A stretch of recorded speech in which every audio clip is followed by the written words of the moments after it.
Sejarah Jawa Sunda. Padamnya api dendam sang putra mahkota Sunda kepada Gajah Mada. Sebagaimana yang sudah dibahas pada video sebelumnya, yaitu mitos larangan orang Jawa dan Sunda tidak boleh menikah yang ada kaitannya dengan Perang Bubat.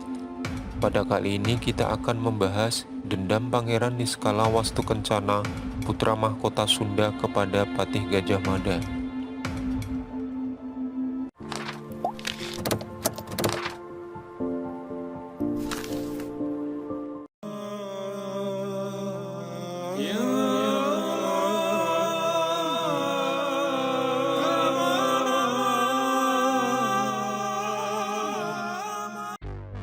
Berawal dari kisah pertempuran yang terjadi antara kerajaan besar di Jawa, yakni Kerajaan Majapahit dan Kerajaan Sunda, yang dikenal dengan sebutan Perang Bubat.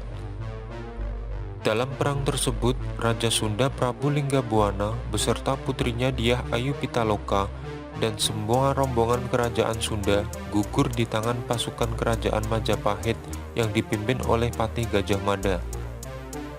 Rombongan kerajaan Sunda yang pada saat itu hendak berkunjung ke Majapahit tentu saja tidak sanggup melayani serangan besar dari pasukan militer Gajah Mada yang secara jumlah jauh lebih banyak.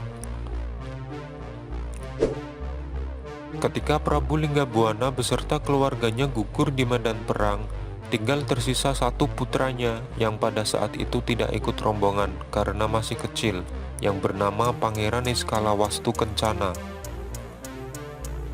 Sepeninggal Prabu Linggabuana, sambil menunggu sang pangeran tumbuh dewasa, untuk sementara tampuk kepemimpinan kerajaan Sunda dipegang oleh Prabu Bunisora Suradipati, adik dari Prabu Linggabuana. Akan tetapi, setelah dewasa sampai menjelang diangkat sebagai Raja Sunda untuk menggantikan mendiang ayahandanya, Pangeran Niskala Wastukencana, atau juga disebut Pangeran Wangisuta, masih menyimpan dendam terhadap Gajah Mada yang telah menumpas habis seluruh keluarganya, sehingga ia menolak untuk dinobatkan sebagai raja sebelum membalaskan dendamnya itu. Ditemani oleh seorang pengawal bernama Rakyat Hujung, Pangeran Niskala Wastukencana pun memulai langkahnya menuju arah terbitnya matahari, hanya demi mengobati luka hatinya secara kesatria. Demi menjaga kerahasiaan dan keamanan, Pangeran Niskala Wastukencana dan pengawalnya selama dalam perjalanan, keduanya sengaja menyamar sebagai kelana. Pada saat tiba di Cipamali, sekitar daerah Brebes Purwokerto, untuk beristirahat, kedua kelana itu bertemu dengan Resi Jalasuta di pertapaan Agrajati. Pada awalnya sang pangeran menutupi identitasnya, namun setelah mengetahui kalau daerah tersebut masih termasuk wilayah kekuasaan Sunda, dan Resi Jalasuta dan warga setempat mengaku sebagai rakyat Sunda, Pangeran Wangisuta akhirnya membuka penyamarannya. Setelah cukup beristirahat, mereka pun kembali melanjutkan perjalanan. Kepada setiap orang yang bertemu dalam perjalanan, Pangeran Wangisuta yang menyamar sebagai kelana selalu saja memberikan jawaban bahwa dirinya hendak mencari ilmu ke pertapaan di Gunung Dieng. Karena menurut perkiraan, bila sudah mencapai Gunung Dieng, maka arah untuk menuju ke wilayah kerajaan Majapahit sudah tidak jauh lagi. Akan tetapi sebelum tiba di Gunung Dieng, Pangeran Wangisuta alias Pangeran Niskala Wastukencana terlibat dalam pertarungan dengan kelompok perampok yang sedang melakukan perampokan di suatu desa. Berkat kesaktiannya, perampok yang berjumlah puluhan orang dapat ditaklukkannya. Dan sebelum pasukan keamanan kerajaan Majapahit tiba di desa tersebut, Pangeran Wangisuta segera bergegas pergi agar tidak diketahui. Setibanya di Gunung Dieng, kedua kelana yang menyamar itu pun memohon diri kepada pendeta penunggu Candi Semar, Candi Harjuna, dan candi lainnya untuk melakukan ibadah, sekaligus berguru ilmu di pertapaan tersebut. Setelah merasa cukup berguru di pertapaan Gunung Dieng, Pangeran Wangisuta bersama Rakyat Hujung kemudian melanjutkan perjalanan menuju kota Daha, yang merupakan bagian dari pusat kota negeri Kediri.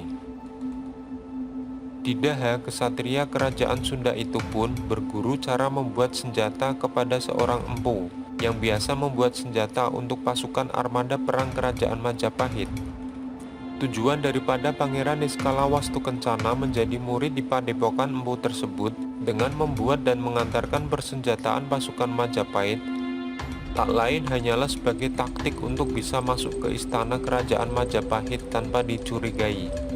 Kemudian Pangeran Niskalawastu Kencana mendapat kesempatan untuk mengantarkan langsung persenjataan ke istana Majapahit. Karena ia datang sebagai utusan dan orang kepercayaan sang empu kerajaan, Pangeran Wangisuta dapat melenggang masuk ke dalam istana Majapahit tanpa hambatan sama sekali. Setelah penyerahan senjata selesai yang diterima oleh salah satu panglima perang kerajaan Majapahit, Pangeran Wangisuta kemudian mencari keberadaan Patih Gajah Mada yang pada saat itu tidak terlihat di dalam istana. Dengan menggunakan kesaktiannya, kemudian Pangeran Wangisuta menerawang keberadaan sang patih yang ternyata berada di Pendopo Agung. Dengan langkah yang tegap dan tekad yang bulat, ia mendatangi Gajah Mada untuk melakukan perhitungan demi menuntaskan dendamnya itu. Namun setelah bertemu dan melihat Patih Gajah Mada yang usianya semakin tua dan sedang dalam keadaan sakit yang sudah begitu parah, api dendam sang pangeran yang sudah sekian lama membara akhirnya padam seketika.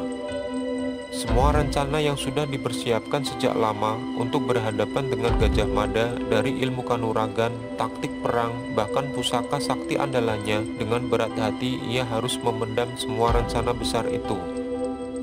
Sebagai seorang kesatria, ia tidak bisa menyerang apalagi sampai membunuh musuh yang dalam keadaan tidak berdaya dan jauh lebih lemah, karena itu merupakan pantangan bagi seorang kesatria.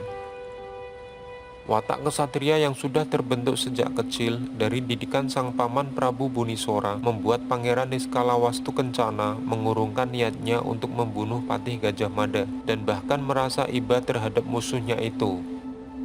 Dalam pertemuan tersebut, dan sampai pada saat Pangeran Niskalawastu Kencana meninggalkan Patih Gajah Mada, sang pangeran sama sekali tidak memberitahukan siapa dia sebenarnya, sehingga seisi istana Majapahit hanya mengetahui bahwa Pangeran Niskalawastu Kencana tidak lain hanyalah seorang pengantar senjata saja. Setelah berhasil menjalankan rencana dendam kesumatnya dengan masuk ke dalam istana Majapahit dan bertemu langsung dengan Patih Gajah Mada yang saat itu sudah terlihat tua dan dalam kondisi lemah karena sakit yang ia derita, sang pangeran beserta pengawal setianya kemudian kembali ke tanah Sunda. Meski tujuan awal datangnya ke Majapahit tidak tercapai dan tidak sesuai dengan rencana, akan tetapi Pangeran Niskalawastu Kencana kembali sebagai seorang kesatria yang tangguh dengan menjunjung tinggi watak dan perilaku seorang kesatria sejati.